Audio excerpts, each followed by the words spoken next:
गुरुजी राधे राधे। राधे राधे। मेरा नाम स्वाति हुआ, मैं रांची झारखंड से आई हूँ। मेरा मायका फ़िलहाल अभी रांची झारखंड में है। मेरा 4-5 सवाल है, इसलिए मैं फ़ोन लेकर के खड़ी हुई हूँ। मेरा पहला सवाल ये है गुरुजी की मम्मी जैसे जितिया करती है, हम लोग 3 भाई बहन हैं, 2 बहनें हैं 1 भाई, और मेरे घर में एक छोटा सा कुत्ता भी है। तो वो गुरुजी भाई बहन के सम्मान ही है, समझ लीजिए। मतलब मम्मी हम लोगों के कंपैरिजन में उसको ज़्यादा प्यार करती है। मोस्ट ऑफ द टाइम उसके पीछे ही मम्मी का जाता है। तो जब मम्मी जितिया करती है तो कहते हैं सबको पहनाती हो वो बद्दी जितिया वाला, तो क्या हम उसको भी पहना सकते हैं? क्या पहनाती हैं? वो जितिया जो पहनते हैं ना, अभी जितिया वाला जो पर्व था कुछ दिन पहले। हाँ हाँ, या देखो नहीं पहनाना चाहिए? ये क्या होता है, पहले ये समझाओ, हम अभी समझे नहीं क्या होता है। भाषा मिसमैच हो रही है। मैं बताती हूँ। जैसे पति के लिए तीज किया जाता है, करवा चौथ किया जाता है, ठीक उसी प्रकार से बच्चों के लिए जितिया का पर्व किया जाता है। हमारे यहाँ उसे संतान सप्तमी कहते हैं शायद, मुझे इसका ज्ञान नहीं है। हाँ हाँ, हमारे यहाँ उसको संतान सप्तमी बोलते हैं। ठीक जी, ठीक है, ठीक है। देखो, बच्चों के साथ बच्चों का व्यवहार करो, जीव मात्र से प्रेम करना बुरा नहीं है। सबसे प्रेम करो, सबको रोटी दो, सबको प्यार करो, सबको दुलार करो। प्यार दुलार करने में कोई बुराई नहीं, पर हर चीज की मर्यादाएं हैं। आप जितना प्यार अपने पति से करती हैं, आप उतना प्यार, उस तरह का प्यार पर पुरुष से करेंगे तो ये मर्यादा के खिलाफ है। मतलब प्यार, अब कहें कि नहीं जी जैसा हम अपने पति से करते हैं वैसे तुमसे भी करेंगे, वो अमर्यादित हो जाएगा। उसी तरह हम गाय से जो व्यवहार कर सकते हैं वो कुत्ते से नहीं कर सकते। तो हर चीज की एक मर्यादा है। कुत्ते को देहली के बाहर रखा जाता है, घर के अंदर नहीं। बट वो तो हमेशा घर में ही रहता है। वो आपकी अज्ञानतावश है। तो कुत्ता जहां जहां अपने पांव रख देता है, कुत्ता जहां जहां होता है वो अशुद्ध हो जाती है जगह। कुत्ता के स्पर्श से अशुद्धि आती है। तो इसलिए कुत्ता को रोटी खिलाने का विधान तो है। कुत्ते को आवश्यकता है तो आप उसकी दवाई भी कराइए, है ना। अनायास उसे छूने का विधान नहीं है। तो फिर गुरुजी उसको घर से बाहर कर दें? बाहर क्या, कुत्ते घर के अंदर रहे कब? आज के जमाने में फैशन का जमाना, तो लग्जरी गाड़ियों में घूम रहे कुत्ते। गाय है आपके घर में? नहीं गुरुजी, उसके लिए इसलिए नहीं पॉसिबल है क्योंकि आप फ्लैट में नहीं रख सकते हैं। आप खुद अगर रेंट पे रहते हैं तो समस्या तो यही है कि आज हम कुत्ते को रखने को पॉसिबल मानते हैं, पर गाय को रखना इम्पॉसिबल मानते हैं। गुरुजी, दिक्कत तो कुत्ते से भी है बहुत लोगों को। हाँ। लॉजिकली देखा जाए, अगर उसको हम बाहर लेकर के जाते हैं शौच के लिए तो उससे भी दिक्कत है, लेकिन कुत्ते में मैनेज हो जाता है क्योंकि हम बाहर लेके जाते हैं। एक्चुअली कुत्ते में आप लोग मैनेज करना सीख गए हैं। काश गाय के साथ भी मैनेज करना सीख गए होते तो गाय भी मैनेज हो जाती है अभ्यास से। अब कुत्ते के संग रहते रहते अभ्यास हो गया है। गाय भी ना, छोटी सी गाय आती है जो हिमालय तरफ की गाय है ना, वो बहुत छोटी सी होती है। वो गाय यदि आप घर में रखेंगे तो वो आपके बिस्तर में सो सकती है, वो आपके संग खा सकती है। मतलब छोटी सी होती है, 1 लीटर दूध देती है वो, और इतनी प्यारी गाय होती है, इतनी सुंदर होती है। मतलब पूरे भारत देश की सर्वश्रेष्ठ नस्ल है वो, सबसे सुंदर सर्वश्रेष्ठ गाय। वो गाय सिर्फ कम दूध देती है। मतलब अपनी गौशाला में जितने छोटे छोटे बछड़े हैं ना, छोटे छोटे, मतलब सामान्य गैया का जो बछड़ा 1 महीने में होता है ना, उतनी बड़ी तो वो पूरी गाय होती है। मतलब उसे आप गोद में लेके जा सकते हैं। वो बच्चे की माँ बन गई है, लेकिन उस गाय को आप अपनी गोद में ले सकते हैं, वो भी गाय होती है। तो कुत्ते वालों को उस गाय के साथ मैनेज कर लेना चाहिए। अच्छा, मतलब उस हाइट, मतलब उस गाय की हाइट की ग्रोथ नहीं है, वो गाय की हाइट, वो गाय बहुत छोटी सी होती है, इतनी सी होती है कि आप उसे गोद में ले सकते हैं। आप उसे गोद में लेके पूरे घर में घूम सकते हैं। मतलब इतनी छोटी गाय होती है वो। देखो, भगवान को पता था कलयुग में ऐसा होगा, इसलिए ऑप्शन दे रखा है। आप कुत्ते को गोद में लेके घूमते हैं, पर भगवान ने ऑप्शन दे रखा था, हम लोगों का ध्यान उस तरफ गया नहीं। सही बात। गुरुजी, मेरा दूसरा सवाल ये है कि ये सवाल बेसिकली मेरी बहन के घर वालों का है। चिकन नहीं खाना चाहिए क्योंकि उसमें जान होती है, कोई भी जानवर नहीं खाना चाहिए क्योंकि जान होती है। प्लांट में भी तो जान होती है ना गुरुजी? हाँ होती है। तो फिर हम उसको तोड़ते हैं तो उसको नहीं दर्द होता? ऐसा उनके घर वालों का सवाल है मेरे माध्यम से। नहीं नहीं, आप ठीक बोला कह गया। रहे हैं। देखो, किसी आप ना गेहूं को चबा जाइए, जी चने को चबा जाइए, दालों को चबा जाइए, तो वो रोती नहीं है, चीखती नहीं है, उसमें रक्त नहीं होता, हड्डी नहीं होती, मांस नहीं होता, वो चीखती नहीं है, चिल्लाती नहीं है ना। पर आप मुर्गी को मारिए तो वो चीखेगी, चिल्लाएगी, भागेगी, खून है, हड्डी है, मांस है ना। एक्चुअली सिद्धांत है ना। देखो, इतने सारे मर्द हैं, लेकिन इतने सारे मर्दों में एक मर्द ऐसा है जो आपका हाथ पकड़ के रह सकता है, आपका हाथ पकड़ के घूम सकता है, कोई कुछ नहीं बोल सकता, क्योंकि वो आपका पति है ना। समाज ने आपको इजाजत दे दी, जी आपकी मांग भर गई, मंगलसूत्र आ गया, अब समाज ने स्वीकार कर लिया कि ये मर्द, ये पुरुष अब आपका पति है। अब आपको दूसरे पुरुषों के साथ देखा गया तो आप अच्छे नहीं माने जाएंगे। तो जैसे समाज ने एक पुरुष के संग, एक स्त्री के संग इजाजत दे दी, शास्त्र ने इजाजत दे दी कि आप इसके साथ रह सकते, ये लीगल है, उसी तरह आपको गेहूं, चावल, अंकुरित अनाज चीजें, दाल, चावल, सब्जी, रोटी खाना लीगल, वेद ने आज्ञा दे दी, ये खा सकते हैं। मांस के लिए आज्ञा नहीं दी। पतिव्रता नारी पराये मर्द के संग, पराये पुरुष के संग घूमेगी तो समाज उसे ठीक नहीं कहेगी। उसी तरह हमें शास्त्र आज्ञा करते हैं कि हमारे ठाकुर जी, हमारे राम फल खाते हैं, हमारे राम फल खाते हैं, दाल, चावल, साग, सब्जी, बादाम, काजू ये खाते हैं। तो हमारे राम, हमारे कृष्ण खाए, मतलब वेद ने आज्ञा दे दी कि आप ये खा सकते हैं, ये खाने का पदार्थ है। मांस शेर के लिए है, बिल्ली के लिए है, कुत्ता के लिए है। क्या आप कुत्ता हैं? क्या आप बिल्ली हैं? क्या आप शेर हैं? क्या आप चीता हैं? नहीं। फिर जब हम मनुष्य हैं तो मनुष्यवत व्यवहार करें जी। हम वो ना खाएं जो हमारे लिए नहीं है। अब मांस खाने वाले जानवर ना, आप गौर से देखिएगा, मांस खाने वाले जितने जानवर होते हैं, कुत्ता, बिल्ली, चीता, शेर, सब जीभ से चाट चाट के पानी पीते हैं। जी। आपने कुत्ते को पानी पीते देखा हो? जीभ से पीते। लेकिन आप कैसे पानी पीते हैं? मुंह होंठों से पीते हैं, मुंह से पीते हैं। गाय कैसे पानी पीती है? मुंह से, जैसे हम लोग पीते हैं। कुत्ता चाट के, बिल्ली चाट के। मतलब शाकाहारी जानवर और मांसाहारी जानवर दोनों ईश्वर ने बनाए हैं। गाय को आप मांस परोसिए, नहीं खाएगी, वो बकरी को मांस परोसिए नहीं खाएगी, भैंस को मांस परोसिए नहीं खाएगी। जब जानवर जानवर होके अपने धर्म में अड़े हैं तो हम इंसान क्यों अपना धर्म छोड़ रहे हैं?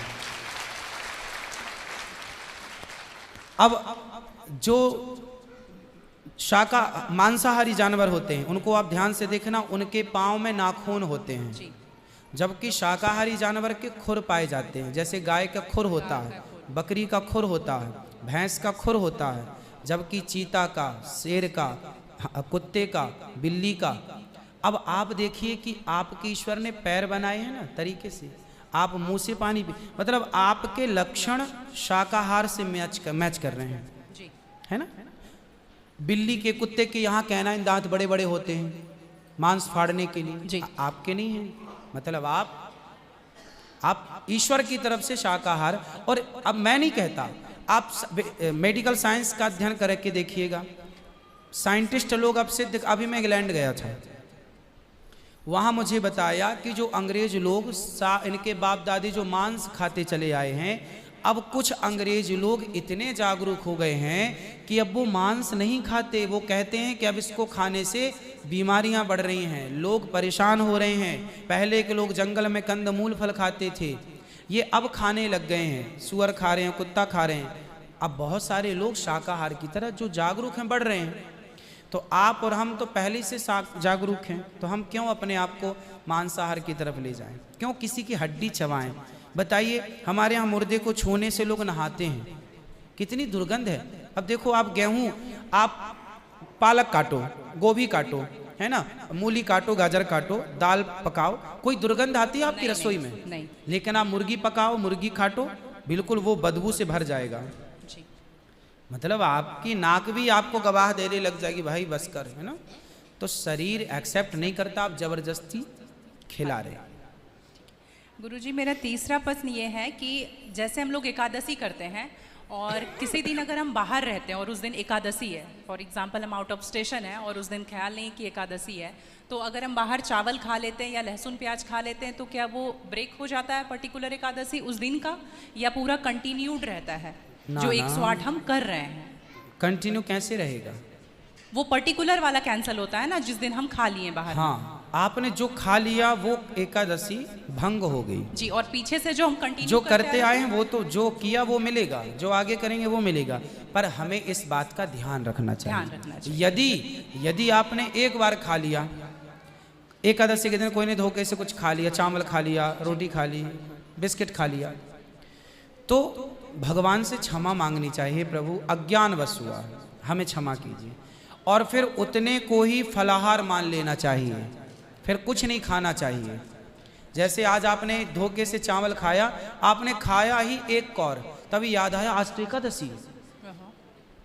अब आप बोलेंगे नहीं, हे प्रभु अपराध हुआ, क्षमा, भगवान का नाम जप करो और उसको ही अब मान लो कि अब मेरा पारण हो गया, अब फिर मैं कुछ नहीं खाऊं, तो फिर वो पूरी एकादशी मान ली जाएगी। गुरुजी, मेरा चौथा सवाल ये है कि आप कहते हैं दारू पीना पाप है, चिकन खाना पाप है क्योंकि उसमें जान है।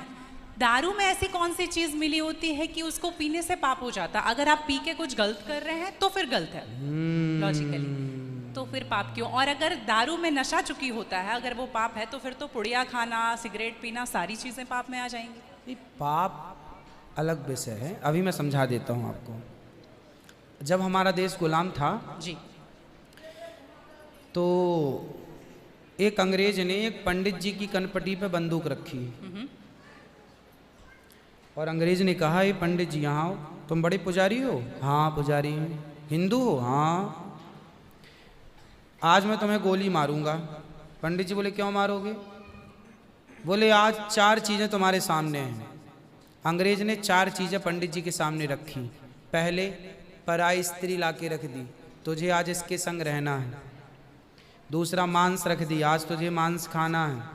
और तीसरा, ढेर सारा सोना रख दिया। इतना सोना तो रोज भीख मांगता है ना, ले जा सोना। और चौथी, दारू रख दी, शराब। इन 4 में एक चीज तुझे लेनी पड़ेगी, नहीं लेगा तो गोली मारूंगा। बोल क्या लेता है? पंडित जी बोले, पराई औरत तो मैं नहीं देख सकता, मार दो गोली मुझे, पर मैं पराई स्त्री के, मेरी माँ बहन, मेरे संस्कार ऐसे हैं कि ये मेरी माँ बहन और बेटी है, ये मैं मर जाऊंगा पर चरित्र में दाग नहीं लगने दूंगा, तो ये स्त्री तो मैं नहीं ले सकता। अब मांस भी मेरे धर्म के खिलाफ है, आप गोली मार दो, मैं ब्राह्मण हूँ, मैं मर जाऊंगा पर ये धर्म नहीं छोड़ूंगा। और रहा ये सोना भी नहीं लूंगा, क्योंकि मैं भीख इसलिए बेईमानी करता तो भीख क्यों मांगता?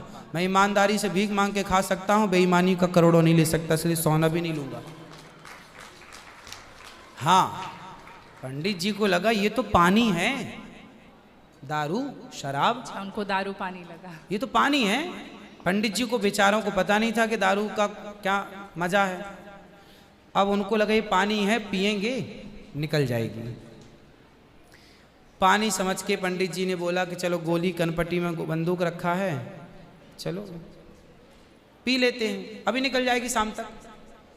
पंडित जी ने दारू पी, और जब दारू पी ली तो दारू जब पी तो नशा चढ़ा, और जब नशा शराब का जब नशा चढ़ता है तो इंसान नहीं रह जाता।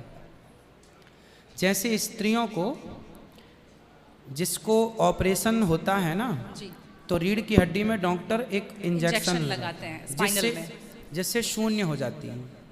वो अंग क्या हो जाता है? कोई भी ऑपरेशन में डॉक्टर आपको शून्य कर देता है। उसी तरह शराब आपके मस्तिष्क को, आपके सोचने विचारने की क्षमता को शून्य कर देती है, माइंड को शून्य कर देती है।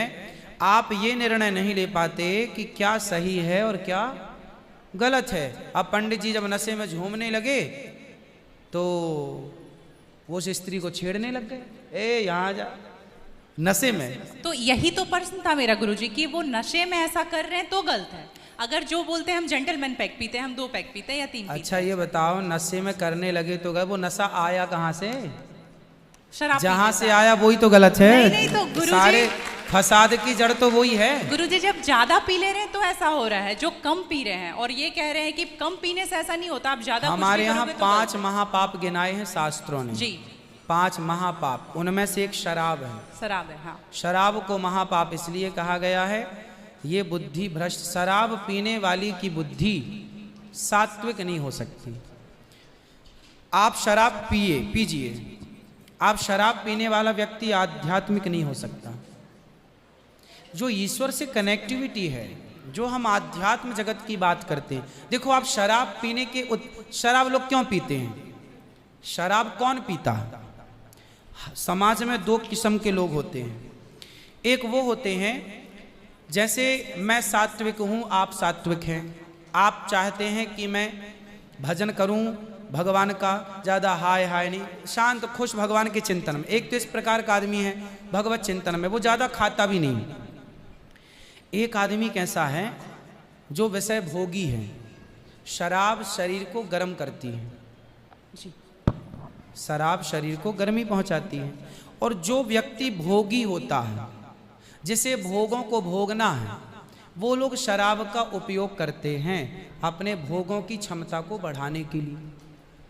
अब जिसे भोगना है वो तो अपनी क्षमता भोगों की बढ़ाए और शराब पिए, परंतु जिसे भगवत प्राप्ति करना हो, ईश्वर से नेह करना हो, मन लगाना हो, संत लोग 1 टाइम भोजन करते हैं, 2 टाइम नहीं खाते।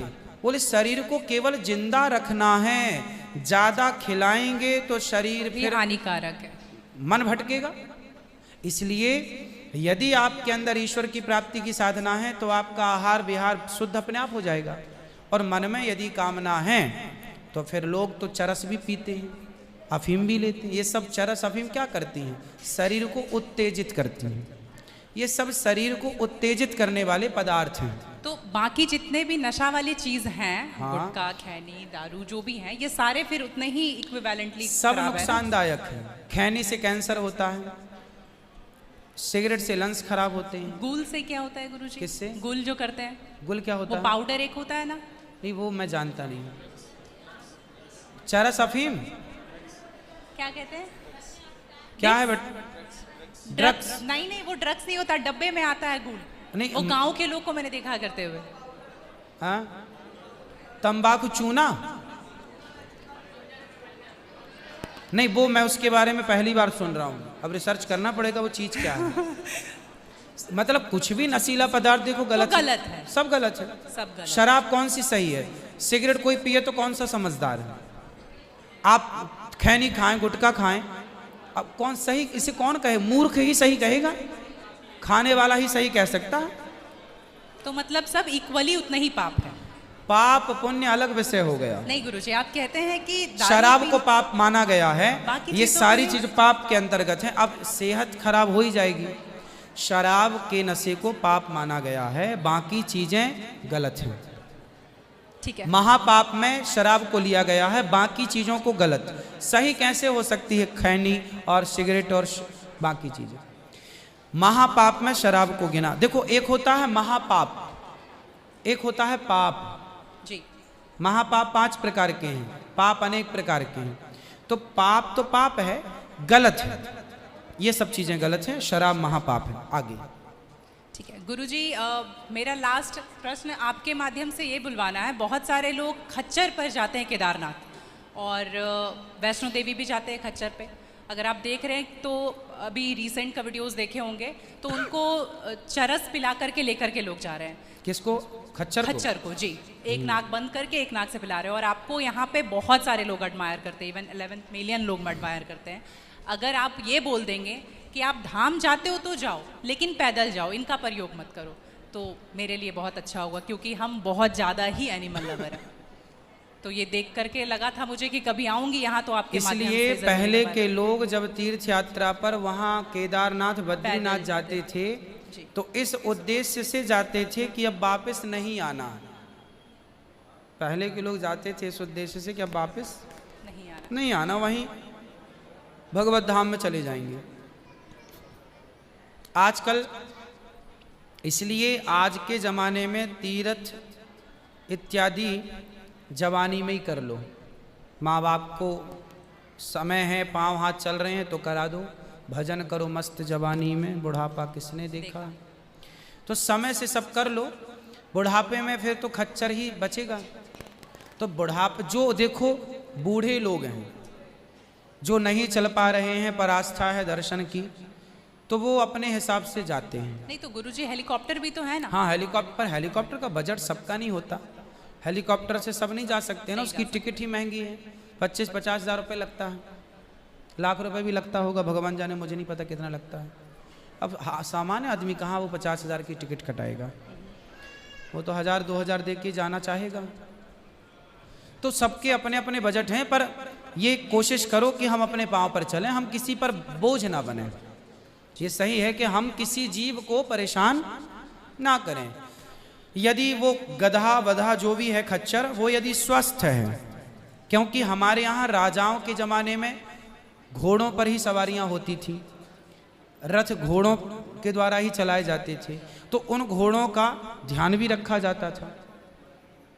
पंच परमेश्वर कहानी है, जुम्मन से खलगू चौधरी, उसमें एक इक्का गाड़ी की भी कहानी है ना।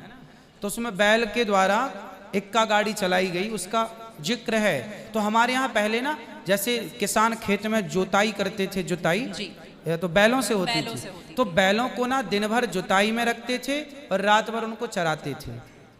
रात भर वो अच्छा घास खाएं, दिन भर उनको जब भी गर्मी पड़े 2 घंटे का रेस्ट, 2 घंटे छोड़ दें, वो चर लें, वो पानी पी लें, मतलब उनका प्रॉपर ख्याल रखा जाता था। आज कुछ लोग क्या है, पैसे कमाने के लिए उनका ख्याल तो रखते नहीं हैं, और वो पैसे लेने के चक्कर में ना उसको भरपेट खिलाते हैं, ना उसका पानी का ध्यान, ना खाने का ध्यान, तो वो कमज़ोर हो जाता है, मर जाता है कई बार। वही प्रॉब्लम है गुरुजी, वो 5-5 बार चढ़ाते हैं और आने के टाइम पे पूरा पाँव टूट जैसा जाता है और फिर उसका ध्यान नहीं रखते। उसकी खिलाई पिलाई हो, और एक समय होता है, यदि जवान है तो उसको उपयोग में लिया जाए, बूढ़ा है तो उसको रिटायर कर दिया जाए। अब बूढ़े गधे के ऊपर भी लोगों को बिठा कर ले जाएंगे, तो एक हर व्यक्ति जानवर हो या इंसान हो, हर चीज़ की क्षमता होती है। जवानी सबके साथ होती है और बुढ़ापा भी सबके साथ होता है। तो उन लोगों को भी इस बात का ख्याल रखना चाहिए। आप लोग भी अपने पाँव पर चलने की कोशिश करें, और कुल मिला के जीव पर कोई भी भार ना बने, जीव मात्र को हम परेशान ना करें। जी धन्यवाद गुरुजी, थैंक यू।